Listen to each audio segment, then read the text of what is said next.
Welcome to The Oddcast, the podcast where we pull back the curtain on the strange, the unsettling, and the downright inexplicable stories from the annals of cinema. Today, we're delving into a particularly chilling corner of Hollywood lore, the history of the cursed movie. These are the productions plagued by a seemingly endless string of misfortunes, accidents, injuries, and even deaths, leading many to believe that dark forces, supernatural entities, or simply an overwhelming wave of bad luck have targeted them. It's a phenomenon that taps into our deepest fears and our fascination with the unknown. After all, if a film about the devil can be truly cursed, what does that say about the power of what we create? Let's begin with arguably the most famous or infamous cursed film of all time, The Exorcist, 1973. This chilling tale of demonic possession was, by all accounts, a production fraught with unsettling incidents. The list is long and truly disturbing. A fire broke out on set, destroying much of the McNeil house set, strangely sparing only Reagan's bedroom. Actors Ellen Burstyn and Linda Blair both sustained serious back injuries during filming due to harnesses malfunctioning. Burstyn still suffers from chronic back pain from her incident. Jack McGoran, who played Burke Dennings, died suddenly shortly after his character's death scene in the film. The grandfather of Linda Blair, the assistant cameraman's wife, and a set security guard all died during production. A carpenter severed his thumb, and a lighting technician lost a toe. Director William Friedkin, reportedly unnerved by the mounting incidents, even brought in a real priest to bless the set. For many, The Exorcist stands as the quintessential cursed film, its real-life terrors almost as chilling as those on screen. Next, we turn to another classic horror film that shares a similar reputation, The Omen, 1976. This film, about the Antichrist raised as a human child, saw its share of grim coincidences. Before filming even began, lead actor Gregory Peck's son tragically committed suicide. During production, both Gregory Peck and executive producer Mace Neufeld had their planes struck by lightning while flying to the UK set. Writer David Seltzer's plane was also hit. A plane that was scheduled to be used for aerial shots, but was swapped at the last minute, crashed, killing everyone on board, and even the pilot's family on the ground.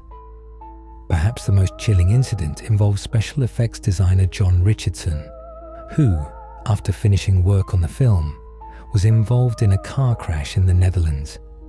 His assistant, Liz Moore, was tragically decapitated in an eerily similar fashion to a death scene Richardson himself had designed for the film. What's more, when he crawled from the wreckage, he reportedly saw a signpost for the town of Ommen, 66.6 kilometers away, and the date was Friday the 13th, 1976. Chilling. Then there's the Poltergeist trilogy, 1982, 1986, 1988, often cited as having one of the most persistent and tragic curses in Hollywood history. 4 cast members died within a 6-year period surrounding the release of the films. Dominique Dunne, who played the eldest daughter Dana, was murdered by her ex-boyfriend shortly after the first film's release in 1982. Julian Beck, who played the terrifying Reverend Kane in Poltergeist 2, died of stomach cancer before the film was released in 1986. Will Sampson, the Native American shaman Taylor in Poltergeist 2, died in 1987 after complications from a heart-lung transplant. But the most heartbreaking death was that of the young star, Heather O'Rourke, who played Carol Ann in all 3 films. She died at just 12 years old in 1988 4 months before Poltergeist III was released from complications related to an acute bowel obstruction. The ongoing series of tragedies led many to believe that the use of real human skeletons as props in the first film, supposedly to save money, was the source of the curse. The macabre whispers of a curse also clung to Rosemary's Baby, 1968, Roman Polanski's classic psychological horror film about a woman unknowingly carrying the spawn of Satan. While not as overtly tragic in terms of on-set deaths, the aftermath was truly horrific. The film's composer Christoph Komeda died from a brain hematoma a year after the film's release, eerily similar to a plot point in the film's source novel. Producer William Castle, who famously received hate mail and threats over his involvement, suffered severe kidney stones and later a heart attack, reportedly hallucinating scenes from the film while in the hospital. But the most devastating event occurred a year after the film's release, in August 1969, when Roman Polanski's pregnant wife Sharon Tate and 4 others were brutally murdered by the Manson family at their Los Angeles home. Many saw this horrific event as the ultimate manifestation of the film's dark energies, a horrific consequence for dabbling in the occult themes of the movie. Shifting gears from supernatural horror to action fantasy, we arrive at The Crow, 1994. This film, based on the graphic novel, was tragically marked by the death of its rising star, Brandon Lee. On March 31st, 1993, while filming a scene where his character is shot, Lee was accidentally killed when a prop gun, improperly prepared, fired a projectile that struck him in the abdomen. The circumstances were a horrific confluence of mistakes, but for many, it solidified The Crow's place in the cursed film pantheon. Adding to the mystique, there were other accidents on set. A crew member was severely electrocuted, and a storm destroyed parts of the set. Brandon Lee's death, eerily reminiscent of his father Bruce Lee's own sudden and mysterious passing, fueled theories of a family curse. Finally, let's look at an unexpected entry on our list, a beloved classic from Hollywood's golden age, The Wizard of Oz, 1939.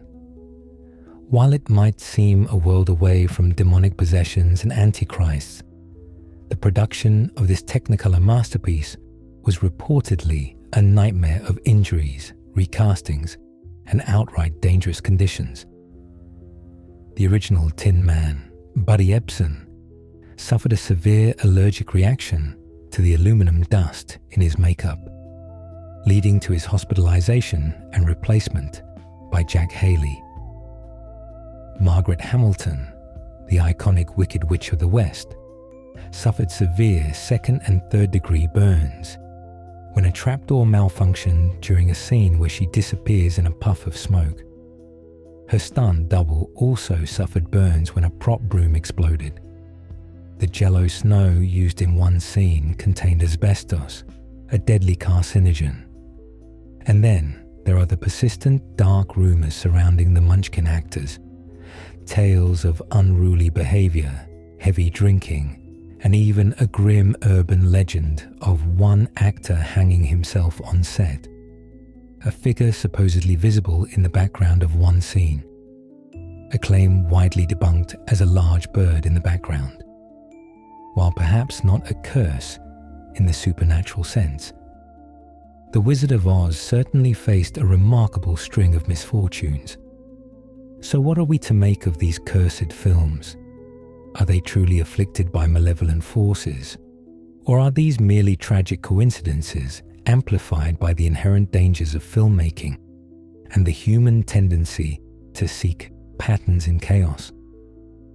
The sets of movies are often chaotic, high-pressure environments where long hours, intricate machinery, pyrotechnics, and demanding stunts can inevitably lead to accidents. When a film deals with dark, unsettling themes, perhaps our minds are simply more primed to connect unfortunate events to a supernatural cause. Regardless of your belief, the stories of these cursed productions serve as a chilling reminder of the fine line between fiction and reality, and how sometimes the monsters on screen seem to step right off and into our world.